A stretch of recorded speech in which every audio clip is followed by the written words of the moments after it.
It's another video from Ozzy's Robot. Brought to you by the Banana Collection. Boop be doodly doo bum ba ba ba ba ba. Hey everyone, welcome back and come on in. It's your favorite toy guy here with a ginormous toy for you to see. And as always, before we get rolling, please make yourself at home. Grab your steaming, delicious cup of coffee. If it's morning where you're at, stir it, clank it a bit, get a snack, focus, pay attention, park your rear in a cozy, comfy, lazy boy or Barco lounger. And now we're going to talk about this Titanic. Looks like one of the biggest freaking cars ever made. I'm holding the camera because it's too big. It's too freaking big. This thing is 28 inches long, man. And this is the Ichiko Cadillac Eldorado from the 1960s. There's your Ichiko logo right there. And I believe this is one of those rare cars that were made for a kid to sit and ride on it, as you can see here. There were not many tin cars made with the ability to sit and ride on it, but this is one of them. Now, this came from an auction company in Canada that I had never heard of before, but I actually picked up a bunch of vehicles that I was saying to myself, how the hell am I going to display this? I mean, I have a hard enough time displaying what I have. But I couldn't resist it. I did some research, and I didn't find very many of these boxed, if any at all. And the ones that I did find were in absolutely dreadful condition. And this is like unused, new, old stock. Let me put it down. So it's a Fleetwood Eldorado. Let's see if we can kind of show you that way. There's the kid riding. So I'm going to... Hey, Andrew, can you come here? See if we can get this box out of the way. Let's go, man. No man waits. Once I get this box out, I can get a little closer. Oof. Yeah, just move that out of the way. So it's the Fleetwood Eldorado. Here, now we can put this there. Wow, look at that thing. That is freaking awesome, huh? I like that whistle, Andrew. That's cool.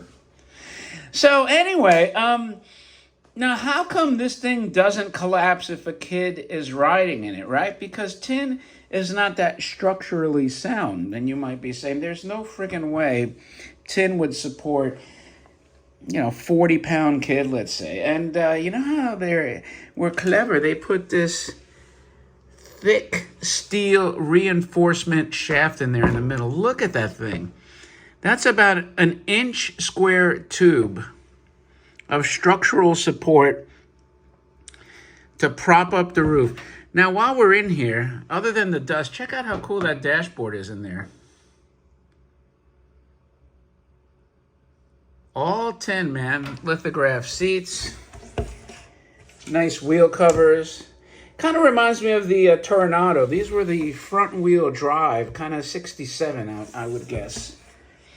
Did they make a front wheel drive Eldorado based off like because I think the Tornado came out first and was a 66 or 67, so around that time. Let's look at the back of this thing. I can't even turn it all the way here. Look at that. It's emblazoned with the Cadillac crest and a Cadillac license plate. And we need to call like Doug DeMuro or Rady's Rides and say, hey man, can you do a review of this old school Cadillac? Look, it has freaking speakers in the back. Remember they used to have shelf speakers, and there's the Ichiko logo back there. I've always liked those 67 Eldorados front wheel drive. I like the fins, right? It still had the Cadillac fins. In other words, these cool lenses. Those are awesome lenses. And check out the friction sound. Isn't that freaking bad?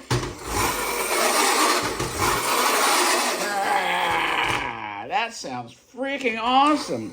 How about the front end of this beast? It's so appropriate that they would, make a Cadillac if you're going to make a giant car. What better car to pick than a huge caddy? Of course, you got your front tail ends there, your egg crate grill, your bulging hood, and it's got your chrome strip. Let's see if there's anything on the other side.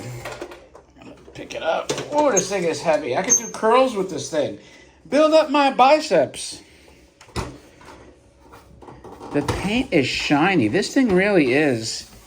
This thing is definitely untouched, unplayed with. And you know what? Let's look at the bottom. Oh yeah, there's not a scratch on this behemoth. This titan of tin toys. Surprised they didn't put some batteries just for lighting effects. I think a kid would have liked maybe lighting and a couple of other bells and whistles. So, wow, I like it. I was very reluctant to purchase such a gargantuan beast, but now that I have it, I'm like, it's cool. And you know what? Even though it doesn't match per se thematically with the Astro Boy, I have Astro Boy, the Sleeping Atom, I should say, the Sleeping Atom display on that table.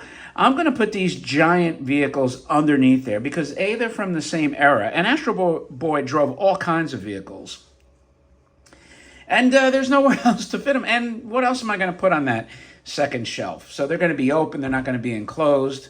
And these are the kind of things that I don't mind having out in the open, in the wild, when you come visit the collection. So with that, let me know what you think of this monstrosity. I think it is so cool. I just like the design of it. It's very sporty, elegant. Back in the day when two-door coupes can sit, look, if you had two bench seats, you could literally sit 6 people comfortably because they were so wide.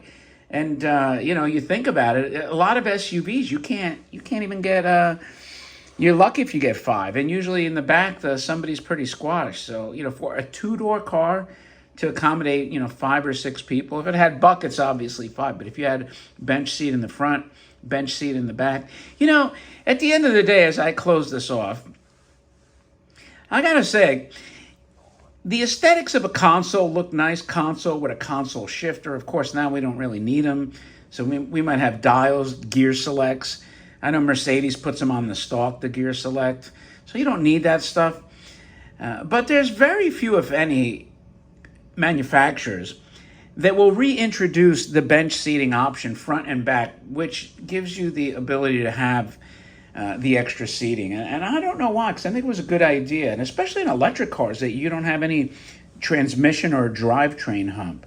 So that's a mystery for another day. But at any rate, thanks for your time. Let me know what you think in the comments. If you haven't subscribed by now, please consider doing so. That would also be greatly appreciated. With that, thanks again for your time. And I, my friends, will talk to you later.